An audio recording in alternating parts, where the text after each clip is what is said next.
안녕하세요. 티묵입니다. 이번 주 3월 4주차 이슈 하이라이트도 시작을 할 건데요. 이제 지지난주 2주차였나요? 브렉소더스 얘기를 하고 났는데 해야 되는 게 영국이라는 국가에 존재하는 기업들 중에서 이제 나는 이제 영국이 브렉시트를 진행하게 되면 이탈할 것이다. 라고 의사 표현을 하고 있는 기업들을 종합을 해봤을 때 엄청난 수의 일자리가 영국에서 빠져나가고 영국의 상당한 양질의 일자리들, 사실 브렉시트의 악영향을 받는 기업들은 어느 정도 무역이나 또는 금융 쪽으로 이 서비스를 하고 있는 곳들이기 때문에 이런 기업들이 브렉시트 때문에 브렉소더스로 기업이 빠져나가게 되면 자본이 빠져나가는 것뿐만 아니라 그 국가의 어떤 근간이라고 할 수 있는 근로, 노동과 관련된 것이 상당수 사라지게 되는 거라고 볼 수 있습니다. 그래서 이런 식으로 먼 나라 이야기인 것 같지만 그렇게 되면은 어떻겠어요? 한 국가의 일자리가 그 정도의 영향을 받는 일이라는 거는 그 국가의 경제적인 많은 부분들이 얽혀 있다라는 거고, 그 부분에 있어서 영국과 관련된 다른 국가 역시 영향을 받을 수 있다. 그리고 여태 제가 다뤘던 이야기 중에 금리 이야기가 굉장히 많았잖아요. 그 금리 이야기가 경제적으로 이제 안 좋다 안 좋다 얘기가 계속 나오니까 미국에서는 이제 금리 인상을 안 한다 수준 얘기가 아니라 금리 인하를 1회 정도는 해야 되지 않냐라는 이야기까지 나오고 있는 상황입니다. 그래서 쭉 지난번에 나왔던 얘기들 중에 우리가 추가적으로 알면 더 좋은 얘기들 좀 앞에 덧붙여 드렸고요. 3월 마지막 주 4주차 이야기 시작을 해볼게요. 첫 번째는 스튜어드십 코드의 힘인데요. 이제 이거의 실제 사례가 발생을 했고, 땡땡 항공의 경영권이 이제 연속적으로 같은 분한테 가지 않도록 반대하는데 일조하면서 굉장히 큰 이슈가 됐기 때문에 가져왔고요. 요건 알아두시는 게 좋고, 그리고 두 번째는 인터넷만을 전문으로 하는 은행의 금융 경제에 신기술 바람이 이제 계속 되는구나 기 때문에 어떤 터닝 포인트의 확장판으로 알고 계시는 게 좋습니다. 그리고 세 번째로는 로봇 산업 같은 경우에는 이제 정책적으로 4천억 원이나 관련된 정책이 발표가 나서 실제로 관련된 기업의 주가 같은 경우에도 굉장히 큰 영향을 미치는 이슈가 나왔고요.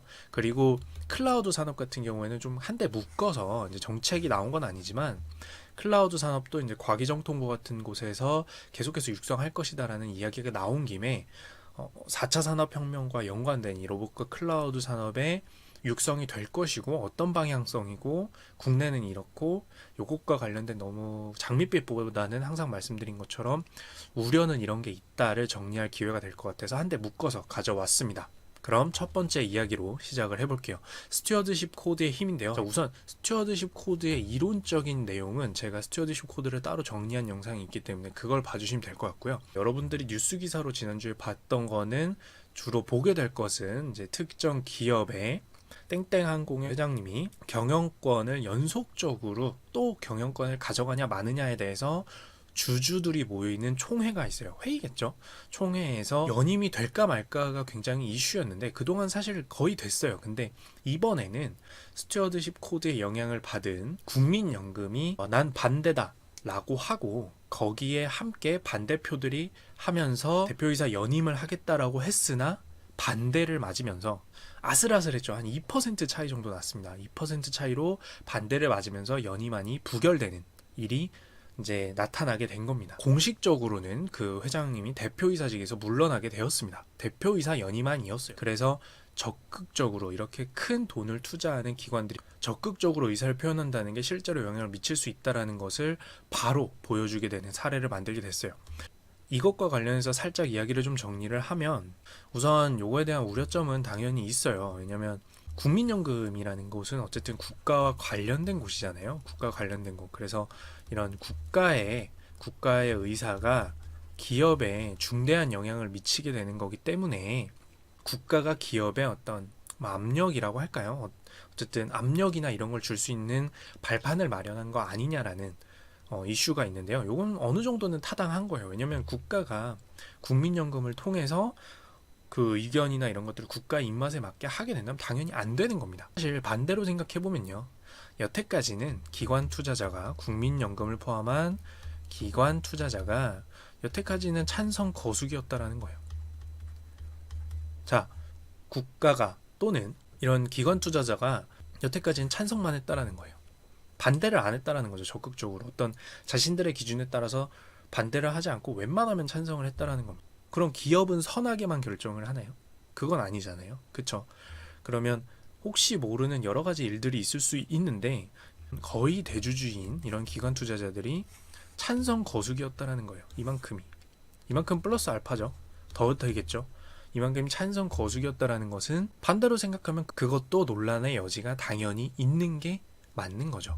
그래서 우리가 이거를 스튜어드십 코드가 선이다 악이다라는 판단보다는 이 스튜어드십 코드는 결국에는 주주로서 국민연금은 이번에 11%의 주주로서 판단을 한 거고 이제 주주로서 적극적으로 타인의 돈을 가지고 판단을 하는 거기 때문에 우리가 중요하게 생각해야 되는 것은 여태까지의 장단점, 찬성 거수기였던 단점과 그리고 앞으로 혹시 단점이 될 수 있는 거, 국가가 기업의 판단이나 또는 악의적인 기관 투자자가 기업의 판단을 흐려놓을 수 있다라는 것이 발생하느냐 안 하느냐를 지켜보고 견제하는 우리들도 이제 투자를 하거나 국민연금에 돈을 맡겨놓은 우리들도 적극적으로 여기에 판단을 해줘야 된다라는 거예요. 누군가를 위해서, 본인들을 위해서. 그래서 이야기를 가져와 봤습니다. 모두에게 중요한 거니까요. 그리고 인터넷 전문은행이라고 하면은 그냥 뭐 은행업의 일환 아니야 라고만 생각할 수 있기 때문에 이 이야기를 가져왔는데요. 우선 인터넷 전문은행이라고 하는 거는 그 오프라인 점포죠. 지점이 존재하지 않고 온라인 상으로만 서비스를 하는 곳입니다. 이게 왜 금융경제 발전에 굉장히 중요하냐면요. 지점의 역할은 상당히 큽니다. 왜냐면 여러분들이 어떤 금융상품이나 이런 걸 투자할 때 굉장히 많은 서류를 갖고 오든지 또는 가서 작성을 하든지 둘 중 하나는 많이 필요해요. 그리고 여러분들이 본인인지 아닌지를 확인하는 것 역시도 거기 지점 직원이 여러분들 얼굴을 보고 그 신분증을 보고 판단하는 것, 이 세 가지 요소가 모두 한데 묶여서 지점에서 하고 있는 일입니다. 그럼 반대로 지점이 없다라는 것은 무슨 일이냐? 이 세 가지를 인터넷만으로 해결할 수 있어야 된다는 뜻이에요. 요즘에는 그 비대면 계좌 개설이라고 있죠. 말 그대로 대면을 하지 않고 계좌를 개설한다. 근데 계좌 개설은 원래는 지점에 가서 해야 되는 게 맞았어요. 계좌 개설은 이제 뭐 대포 통장이나 범죄 이용의 여지가 많기 때문에 계좌 개설은 정말 여러 가지로 제한 사항이 많습니다. 그래서 이런 것처럼 근본적으로 지점에서만 해결 가능한 것들이 있고 이거를 불편하다고만 생각해야 될 게 아니라 여러분들을 실제로 확인하고 실제로 자필 서명과 자필로 썼다라는 것과 CCTV 기록과 이런 것들이 모두 남는 게 지점에서 다 해결이 됐기 때문에 가능한 금융상품들이 많아요. 은행과 증권 모두 포함해서요. 보험도 마찬가지고요. 근데 계좌 개설도 포함되어 있을 정도니까요.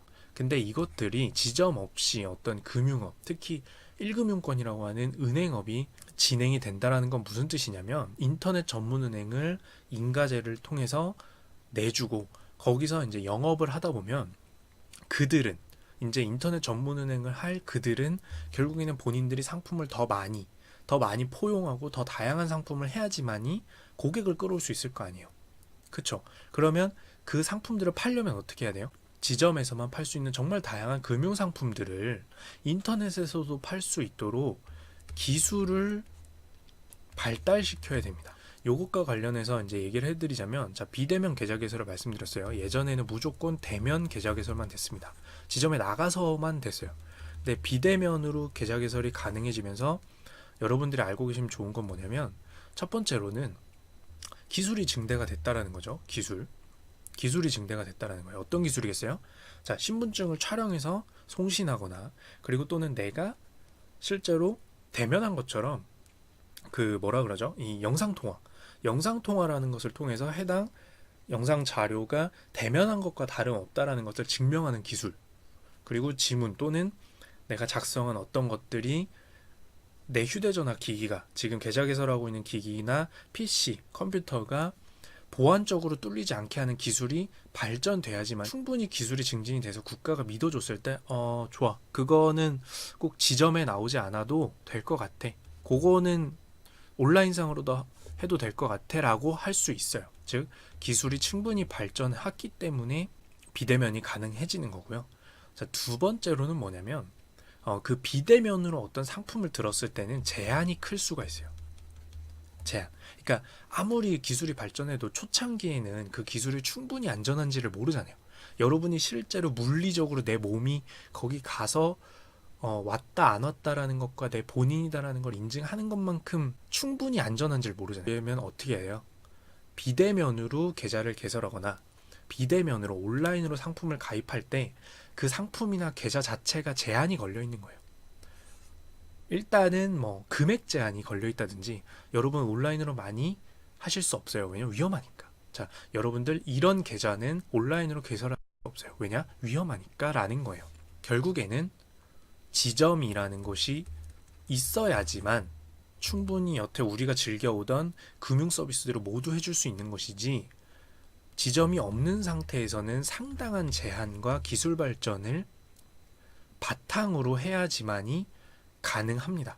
지점이 없는 은행이 인터넷 특화 은행이 영업을 허락해주게 되면 이들은 지점이 없이도 지점이 있는 은행들과 경쟁하기 위해서 어떻게 해야 돼요? 기술을 계속 발전시킬 거예요. 기술을. 우리의 휴대폰 안에서도 지점이 있는 곳과 다름없는 금융상품과 서비스를 즐기게 하려면 기술을 발전시켜야 됩니다. 그러면 그들이 영업하게 해줘봐야겠죠. 일단 영업하게. 그리고 영업하게 해주다 보면 결국에는 발전하게 돼요. 그래서 지난주에는 토스 총 3군데가 이제 신청을 했는데, 첫 번째로는 여러분들 알고 계신 토스 같은 곳이죠. 그리고 두 번째는 증권으로 유명했던 키움이고요. 세 번째는 아직은 여러 가지 서류가 미비 상태라고 해서 제가 점점점으로 했어요. 그러니까 어떤 의도로 들어온 건지 아직 모르니까. 그래서 총 3군데가 했고, 이것도 조금 자세히 알아두면은 재밌는 거기 때문에 설명을 해드리자면, 토스 같은 경우에는 우리는 특화, 여태 없었던 지금까지 은행과는 다른 서비스를 좀 하고 싶다라고 했고요. 그것 때문에 원래 여기에 이제 그 신한이나 이런 곳들이 함께 하고 있었는데, 그게 안 맞아서 나는 기존 은행처럼 하고 싶었던 곳들은 우리 너희랑 같이 못하겠어 하고 이탈하기도 했다라고 해요. 그래서 토스 같은 경우에는 특화 은행을 하고 싶다. 여기서 특화라는 거는 뭐 특정 계층을 위한 대출이나 뭐 예금 서비스들 이런 것들을 정말 특화해서 하고 싶고 그것과 관련된 인터넷 서비스들을 제공하고 싶다라는 뉘앙스를 많이 내비쳤고요. 이제 키움 같은 경우에는 아무래도 기존 증권업을 해봤잖아요. 인터넷으로 특화된 모바일 특화된 증권업을 해봤기 때문에 그것을 살려서 은행업에서도 토스에 비해서는 조금 더 기존에 가까운 서비스를 하겠다라는 뉘앙스로 참여를 한 걸로 보이고 있습니다. 그래서 보다 보면 금융 경제 분야에서 이제는 인터넷 기반의 인터넷을 바탕으로 해서 여태는 지점에서만 가능했던 나에 대한 인증, 내가 가입했다라는 것에 대한 인증도 더 발전하고, 발전해야지만 인터넷 전문은행이 의미가 있는 거니까요. 그렇죠?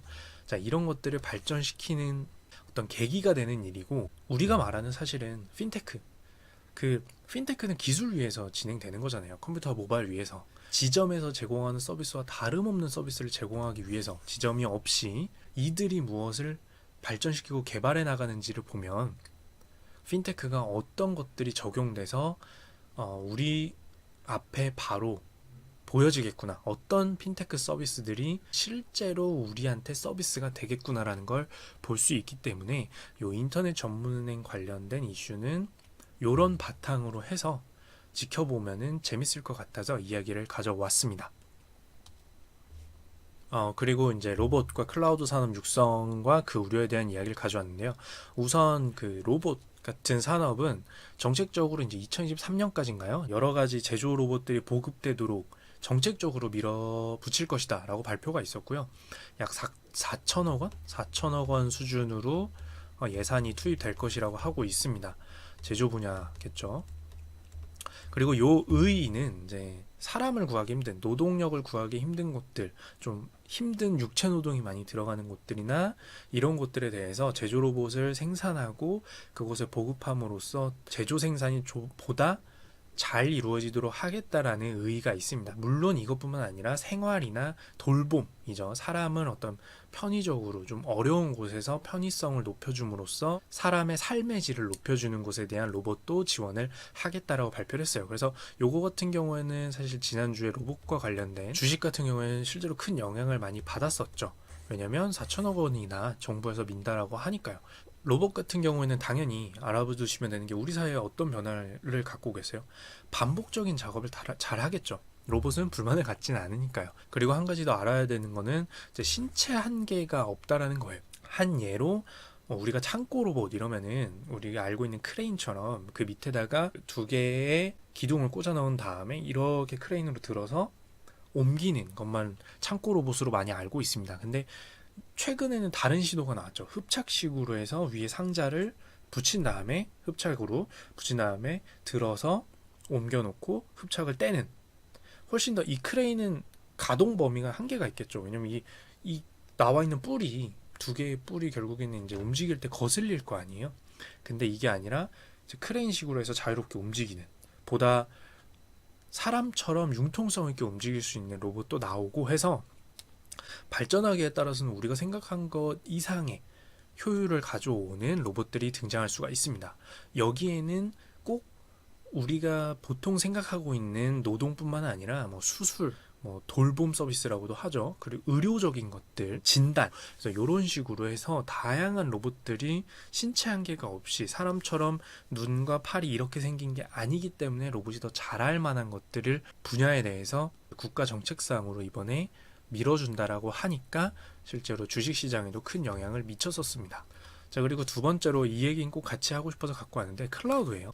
이 클라우드 서비스라는 것들은 사실 전 세계적으로 지금 엄청난 관심사를 보이고 있어요. 로고 같은 경우에는 이번에 과기정통부에서 클라우드 산업에 관심을 굉장히 많이 갖고 있다라는 기사가 나와서 갖고 왔는데요. 어떤 장점을 갖고 있는 거고 우리 사회에 어떤 영향을 미치는 거냐를 정리를 해보면 그 장점으로는 데이터 집중이에요. 왜 4차 산업혁명에서 클라우드 서비스가 굉장히 핵심적인 역할을 한다라고 하냐면, 자, 여러분들 하드 용량을 빌리는 거잖아요. 자, 빌려준다라는 건 뭐예요? 사실 물리적으로는 특정 기업이 서버나 이런 것으로 갖고 있고 정말 수많은 사람들이 나는 뭐 그냥 집에서 컴퓨터를 쓰는데 하드를 구매하지 않고 이 클라우드 서비스를 통해서 저장 공간을 쓸 거라는 사람도 있을 거고, 또는 어떤 사람들은 휴대폰에서 뭐 별도로 저장은 귀찮으니까 이제 클라우드 서비스를 쓰는 사람도 있을 거고, 어떤 사람들은 회사에서 그 회사는 워낙 스타트업이라서 별도로 서버를 두기보다는 서버를 대여하는 것도 부담스러우니까 이런 클라우드 서비스를 이용해서 클라우드 서버를 공간만 대여하는 거죠. 그렇다는 얘기는 뭐예요? 이 수많은 정보들이 사실은 A 기업의 서버에 모두 저장이 되고 있다는 겁니다. 데이터가 집중된다는 거죠. 이 클라우드 기업이 된다라는 것은. 그러면 그 수많은 데이터를 사람들이 어떻게 사용하고 언제 사용하고 무엇으로 사용하고 어떤 반복적인 것, 어떤 경향으로 사용하고 어떤 트렌드로 사용하는지를 A기업이 다 갖고 있어요. 그러면 이 A기업은 이 데이터로 뭘 할 수 있겠어요? 데이터를 가공해서 판매할 수도 있겠지만 이 데이터가 여기 집중되어 있다는 것은 이 데이터로 머신러닝, 인공지능을 교육시킬 수가 있습니다. 그렇겠죠. 결국에는 지금 이 데이터가 집약되어 있는 기업들이 뭘 해요? 인공지능 추천. 결국 그게 가능한 게 뭐예요? 데이터가 한 군데 집속되기 때문이에요. 한 군데 집약되기 때문에. 근데 이 클라우드 서비스가 결국에는 데이터를 집중시키는 역할을 합니다. 그게 뭐 악의적이다 이런 게 아니라 말 그대로 비용상 내가 굳이 이거를 물리적인 컴퓨터나 하드디스크나 서버를 갖고 있을 필요가 없이 비용 효율상 효율적으로 내가 클라우드 업체로부터 빌리면 되고, 그럼 빌리다 보면 결국에는 나에 대한 데이터를 클라우드 업체가 갖고 있기 때문에 그 클라우드 업체는 그것을 통해서 머신러닝을 시키고 인공지능을 발전시켜서 더 고품질의 서비스를 내가 받을 수 있습니다. 어떻게 했어요? 결국에는 인공지능, 빅데이터, 사물 인터넷, 엣지 컴퓨팅 이런 것들이 결국 집약해서 발전되고 돌아가는데 그 바탕이 돼주는, 데이터를 주고받고 한 군데 모아놓고 그 한 군데 모아놓은 데이터를 분석해서 고품질로 가공하는데 바탕이 되어주는 것은 클라우드 산업이라는 거예요. 클라우드. 그쵸. 그렇기 때문에 지금 클라우드가 굉장히 정부, 국가 차원에서도 많은 국가들이 관심을 보이고 있고, 국가의 서비스조차도 클라우드 방식으로 제공을 해주는 게 있습니다. 그래서 로봇과 클라우드가 결국에는, 로봇은 어떤 물리적인 영역이라면 그 소프트웨어죠. 이 비물리적인 영역에서는 클라우드, 인공지능뿐만 아니라 클라우드가 그 바탕, 근간으로 마치 로봇의 골격처럼 관심을 받는 분야이기 때문에 두 개를 동시에 갖고 왔습니다. 근데 이 두 개를 동시에 갖고 온 이유 한 가지 더는 뭐냐면 지금 오른쪽 공간이 비어있는 이유가 있겠죠. 효율화의 함정이에요. 사실 지금 로봇도 그렇고 이 클라우드도 그렇고 관리 비용을 절감한다.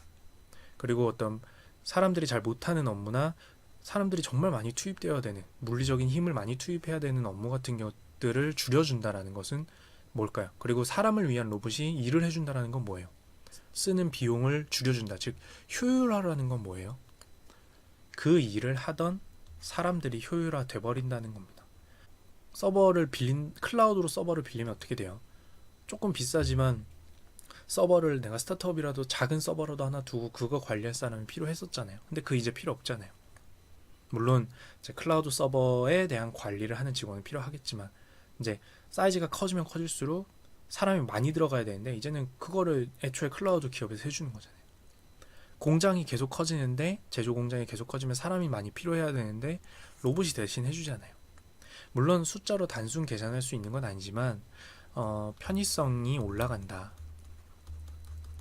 효율화가 된다 라는 뜻에는 우리가 인간 입장에서는 함정으로 좀 생각을 해야 돼요. 사실 키오스크 얘기를 하면서 길게 얘기했기 때문에 여기서 짧게만 얘기하겠지만 결국에는 이 로봇과 클라우드가 물리적인 부분과 비물리적인 부분에서 무엇을 대체하는지, 우리가 비용을 들여서 사람을 썼던 부분에 대해서 조금씩 점점 대체되어 간다라는 거예요. 그것이 육성되어 가고 전 세계적으로 산업이 발전한다라는 뜻은, 그래서 요것들이 무엇을 대체하고, 그러면 반대로 이제 좀 긍정적으로 생각을 해보면 결국은 이 로봇을 관리한다거나 이 클라우드 서비스가 됐을 때 나는 무엇을 할 수 있는지를 생각해보는 계기가 돼야 되지 않나라고 생각을 합니다.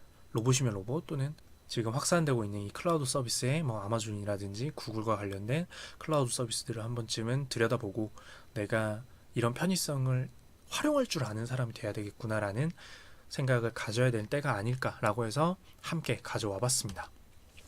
오늘 제가 체감하기에는 이야기가 굉장히 긴데요. 역시 편집을 좀 열심히 해서 핵심적인 부분만 전달을 하도록 하겠습니다. 그래서 편집점이 좀 많이 보이더라도 제가 핵심만 전달하도록 노력하는 흔적이니까 좋게 봐주셨으면 좋겠고요. 자, 벌써 3월이 지났네요. 3월 마지막 주 4주차 이야기 여기서 마치도록 하겠습니다. 이상 티묵이었습니다.